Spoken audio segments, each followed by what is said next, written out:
The following program was provided by an independent producer solely responsible for its content. The opinions expressed do not necessarily represent the views of this station, its staff, board of directors, or underwriters.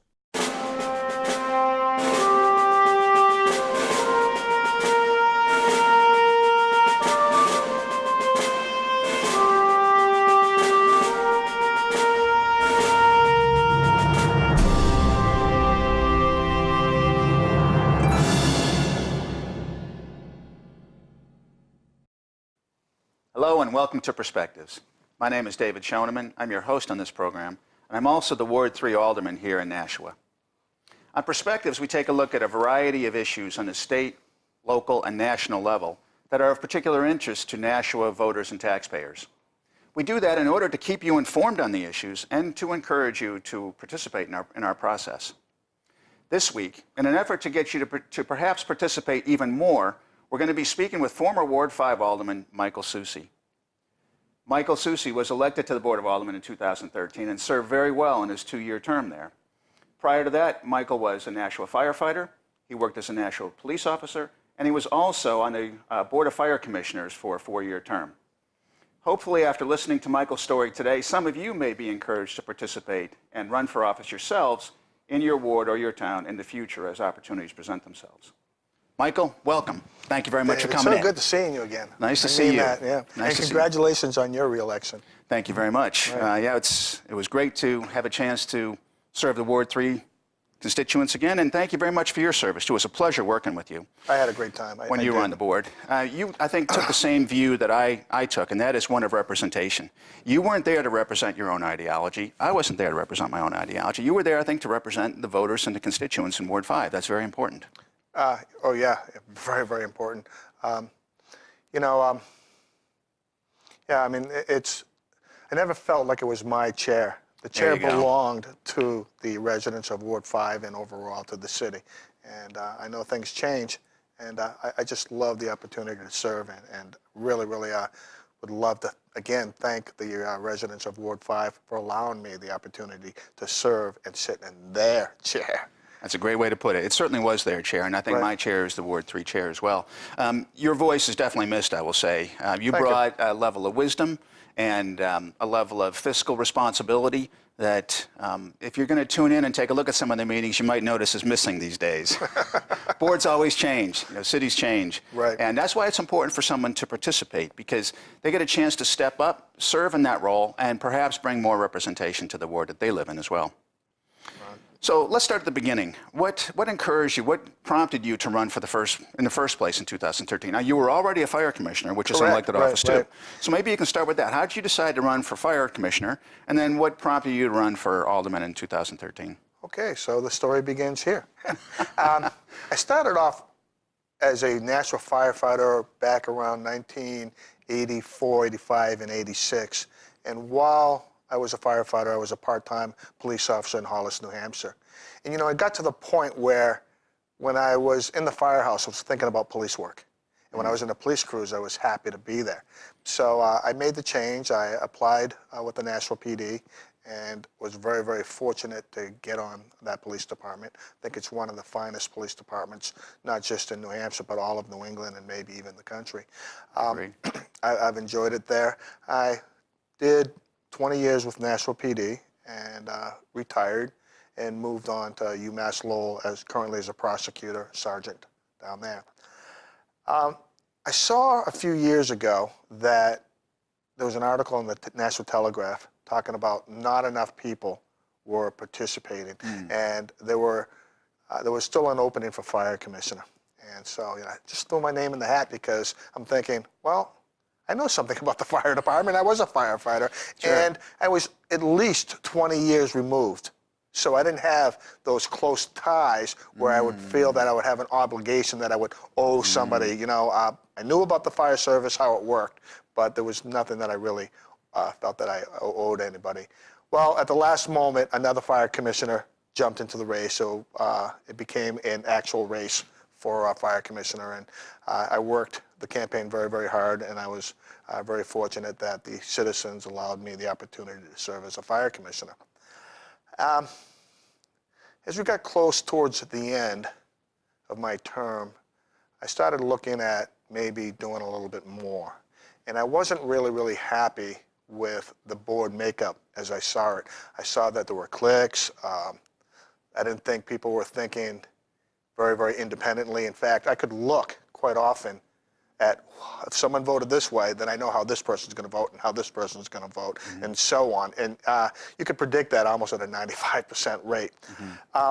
Also, my ward alderman, who at the time, Mike Tabasco, a very nice gentleman, and you know, I appreciate his service. But towards the end, he was quite often absent, and that's because he's a very successful businessman, you know, and I wanted better representation. And as much as I like Mike, because our views are quite often the same in a lot of different things, I knew if he won again, the most important thing would be that things would be status quo. You'd have the same president, Brian McCarthy would still be in there, and they're very close friends, and I wanted to see a shakeup.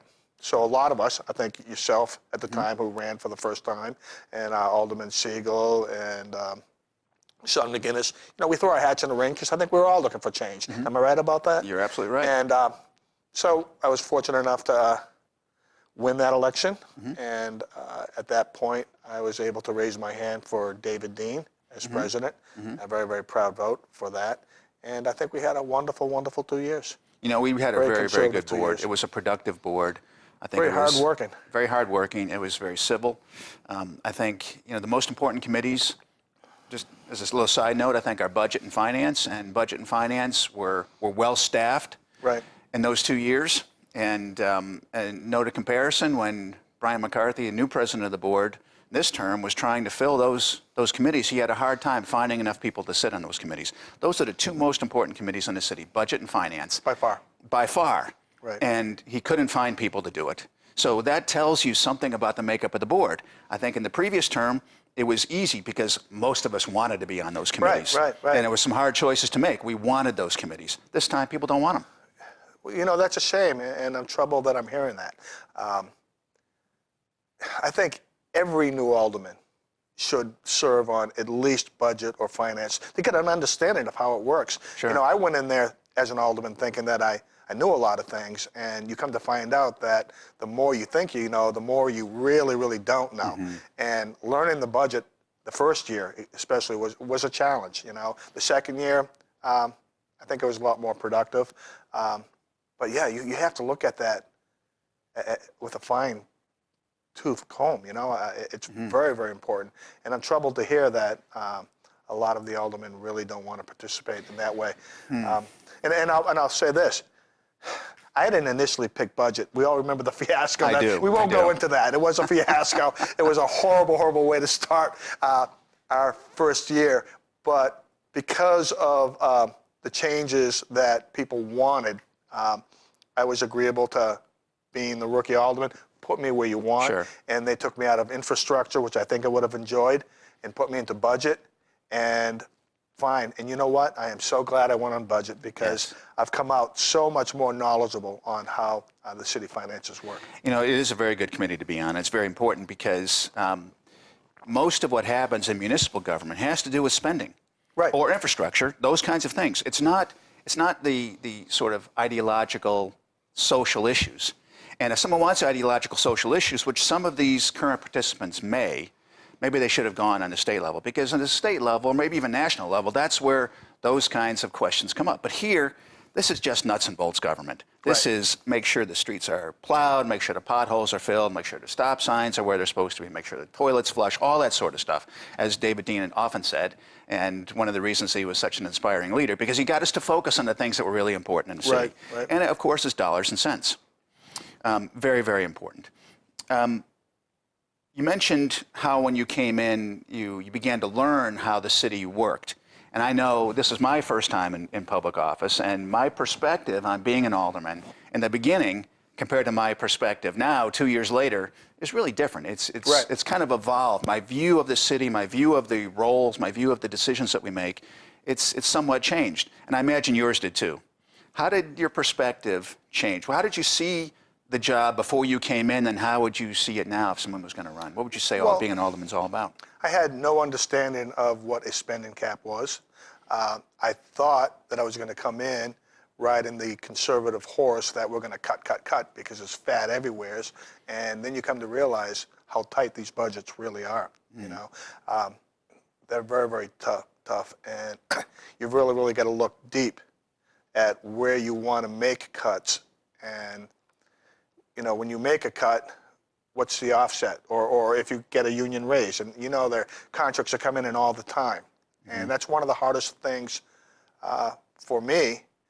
You know, I want to support the contractors. I want the contracts because our workers work very, very hard. We have great policemen. We have great firefighters. We have great teachers and public workers. You want to support those contracts. But when you have a cap, and what's it going to be this year? 1.3? 1.3. 1.3. You got a cap of 1.3. Okay?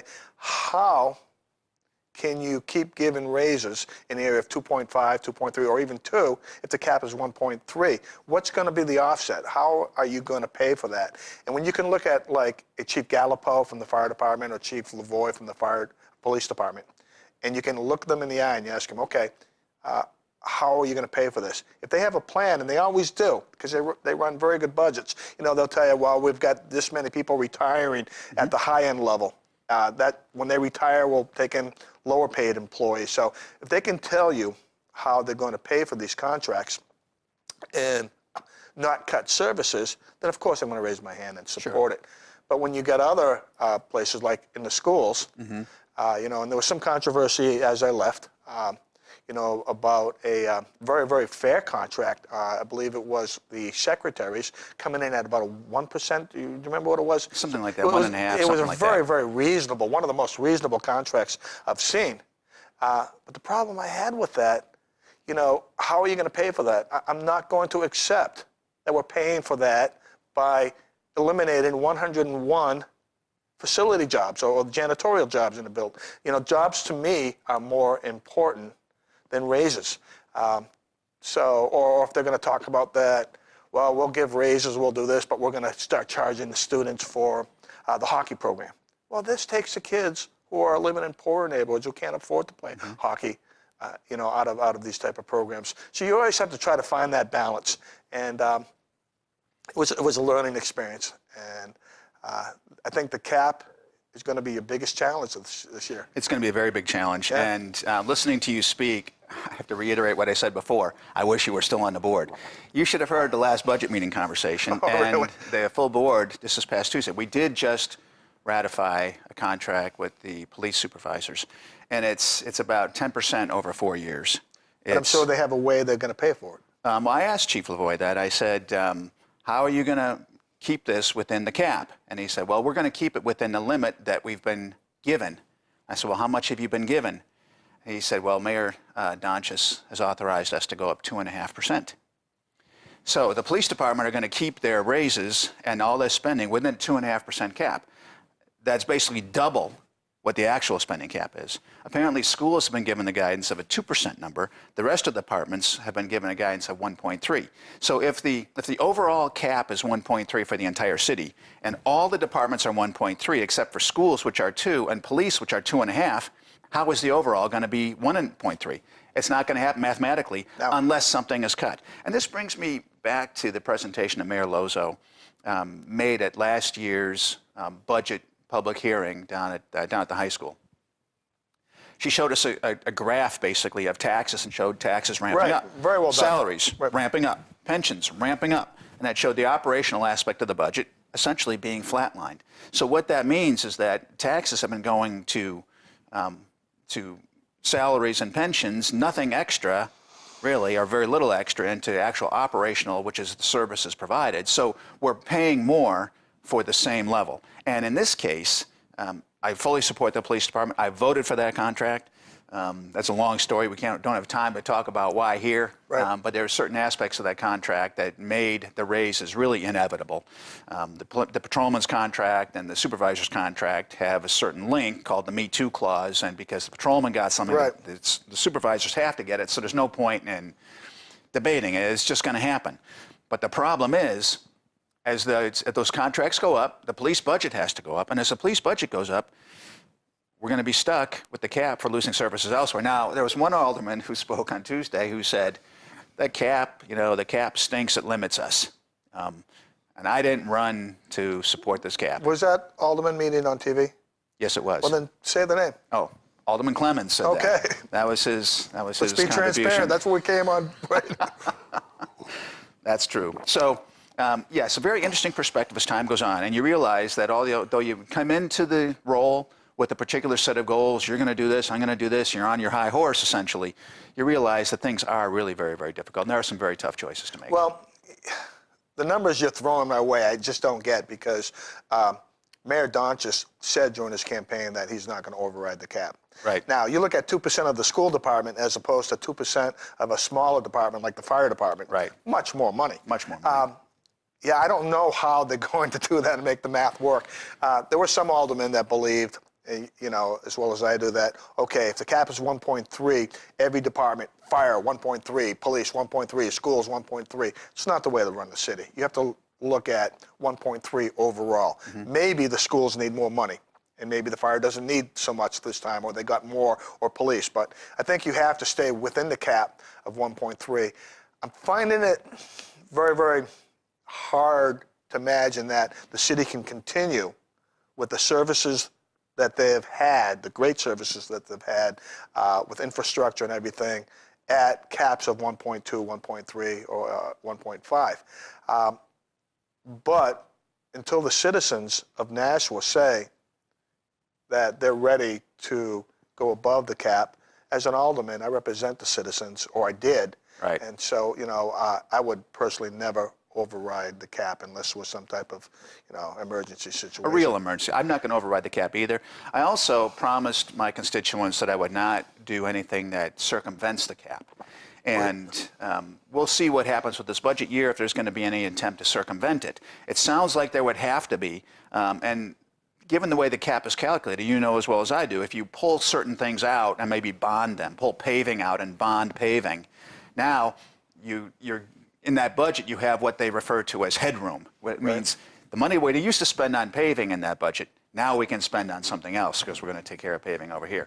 So you're moving money from current expense into a debt-loaded expense, and I don't approve of that kind of thing. Now, I don't mind bonding paving on the principle of bonding paving, but I don't want to pull something out of the cap that really allows a circumventing of the cap without a technical override. So just to agree with the letter of the law, but disregard the intent of the law, I think is disingenuous. I don't support that. Everybody wants to rob Peter to pay Paul, but everybody can't be Paul. Right? I want to be Paul. Right. Just once I want to be Paul. Right. You can be Peter, I'll be Paul. Right. What were some of your highlights on the board? And maybe some of your lowlights disappoint. What do you wish you had done and not done? Or Okay, well, the low, which turned out to a high, but I think we probably consumed, as a board, far too much effort and time on that Greeley Park fiasco. It came to a point where, for the people that wanted Greeley Park, the group, the organization that wanted the playground in Greeley Park, there was no other place that this park could go. On the side that you and I stood on, we'll put it any place but Greeley Park. I just didn't want to see plastic going into Nashua's front yard. We finally came to some type of agreement where it would finally end up on the east side, which you would probably call the circus side of Greeley Park, the stage and everything. And then for whatever reason, monetary reasons, it didn't go there. Is it still going to go to Fairgrounds? I'm glad, because I had hoped and fought very, very hard to make sure that it would go to the Cleveland Street area, or Sergeant Ave would have been my first area. But that's my last understanding, that it was going to end up in Cleveland. It's supposed to end up down there. I asked about that, and what I understand is there's still some issues on the funding from their side. To the best of my knowledge, construction has not yet begun, and they wanted it to begin last fall. So I'm not sure what the status of that is. We'll find out more as construction season nears us. But very worthwhile project. I think and it is. I really, really thank from the bottom of my heart the group that tried to put this together. But there was no wiggle room. They really wanted it at Greeley Park, and it turned out to be a long fight. Yes. We've had meetings, 4 hours sometimes, just dealing Yes. with that Greeley Park issue. So it's too bad that I walked in the door with just a Greeley Park issue. I would have liked to really spent more time on the important stuff like the budget. Sure. It was a very challenging process. That took about a year. Yep. And of course, Greeley Park But we was in prevailed. Ward 3. We did prevail, and I thank you very Yep. much for your support. The Ward 3 voters, thank you for your Right. support there, too. I would appreciate that you came over and took a look at the park and saw what we were talking about. That issue was very, very important to the Ward 3 voters.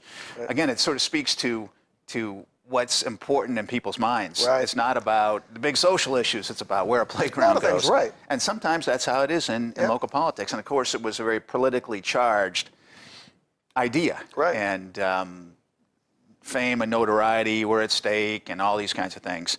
With some of the people that were backing Right. the group that had really was very well intentioned. And once they accepted that there could possibly be a better place in the city for it, it Right. passed the Board of Aldermen with really minimal effort, no fanfare. In the space of 10 minutes, it was done. Right. And that's all it had to take. When it said 10 minutes, it took a year. So that was somewhat disappointing, but I'm glad that we prevailed on that.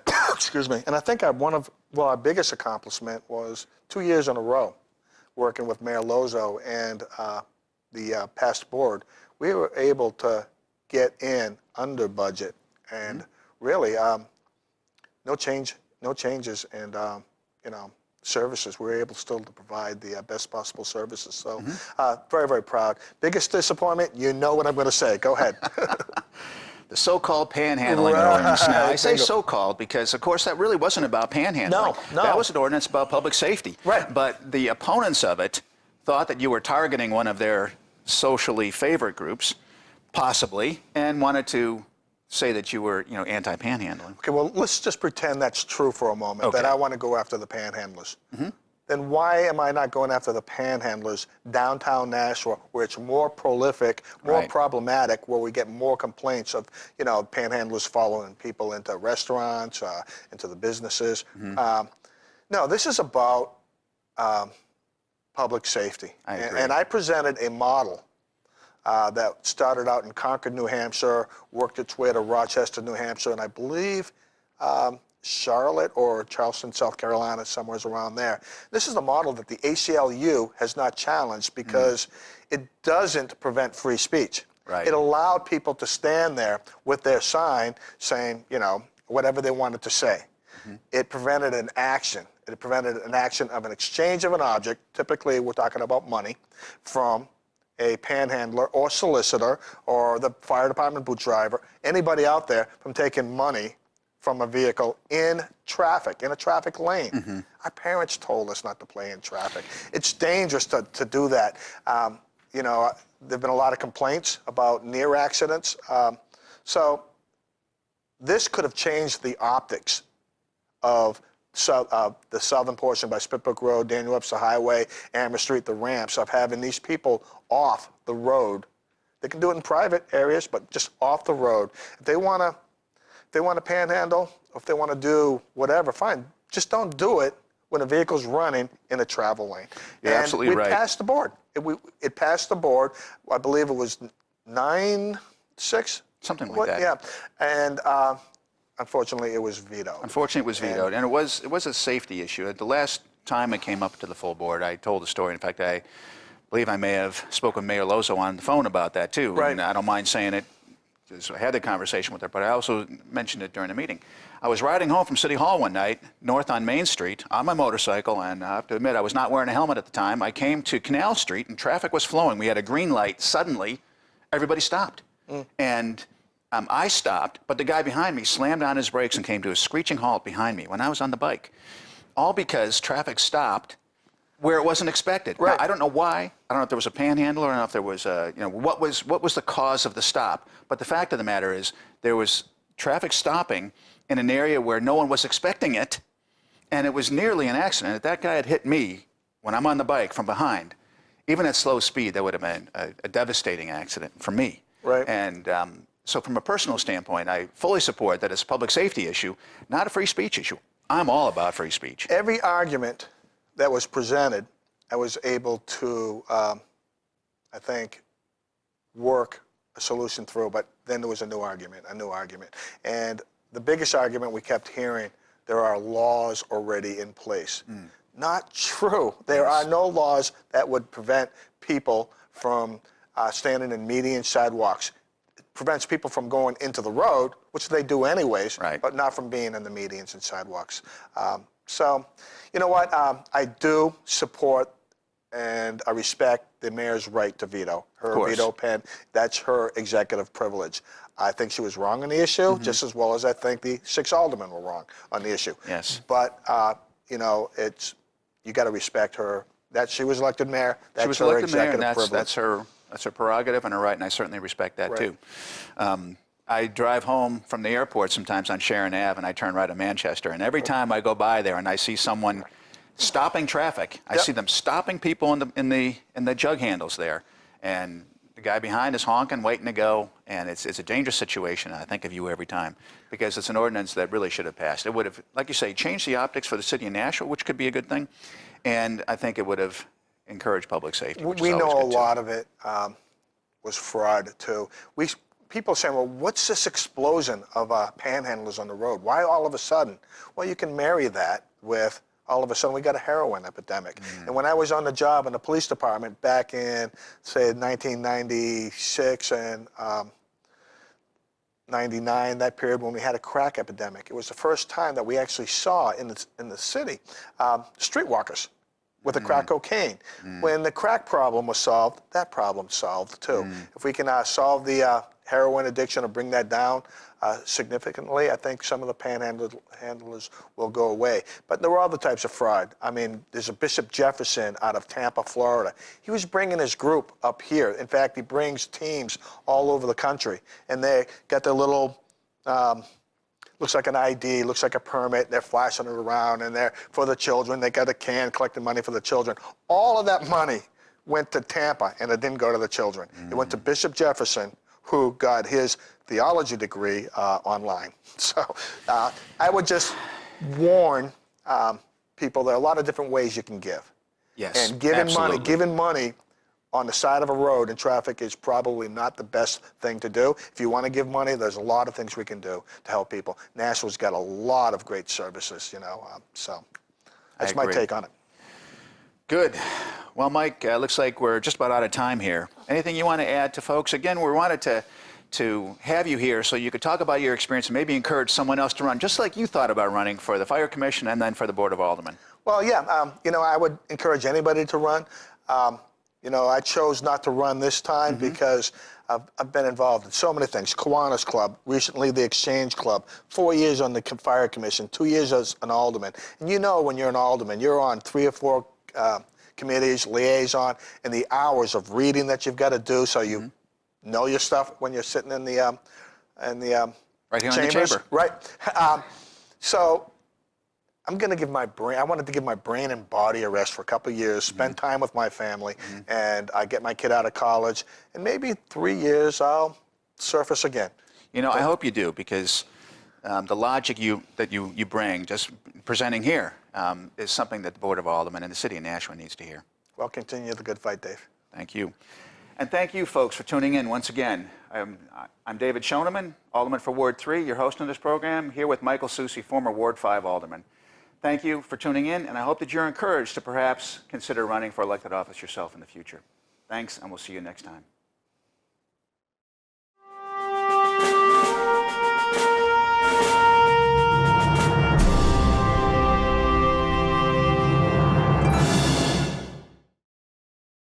The preceding program was provided by an independent producer solely responsible for its content. The opinions expressed do not necessarily represent the views of this station, its staff, board of directors, or underwriters.